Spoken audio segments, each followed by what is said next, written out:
وَاصْبِرْ عَلَىٰ مَا يَقُولُونَ، اب یہ جو باتیں آپ کو کہیں گے آپ نے صبر کرنا ہے ان باتوں پہ۔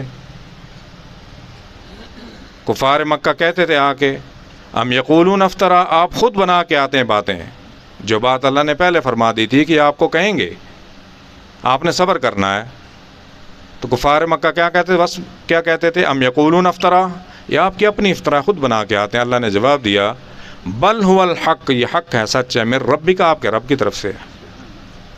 لتنذر قوما ما آتاہم من نذیر من قبلک لعلہم یہتدون، ان کا قصور نہیں ہے، ان کے پاس کوئی ڈر سنانے والا آیا ہی نہیں ہے، کسی نے آج تک ان کو ڈر سنایا ہی نہیں ہے، کسی نے ان کو بتایا ہی نہیں اللہ کیا ہے، رب کیا ہے۔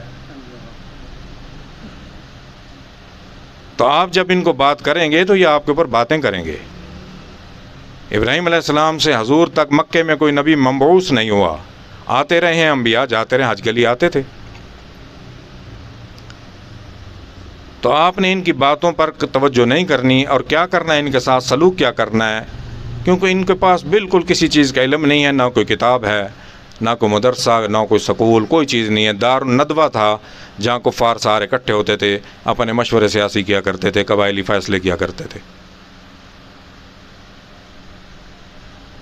وَاهْجُرْهُمْ هَجْرًا جَمِيلًا، ان کو آپ نے بڑے احسن طریقے سے رخصت کرنا ہے، ٹالنا ہے، جواب دینا ہے، اچھے طریقے سے ان کو چھوڑنا ہے، ان کے طریقے پر، ان کے راستے پر نہیں چلنا۔ اب یہ 10 آیتیں یہاں مکمل ہو گئی، یہ تیسری وحی ہے۔ مزید جاننے کے لیے چینل کو لائک اور سبسکرائب کریں۔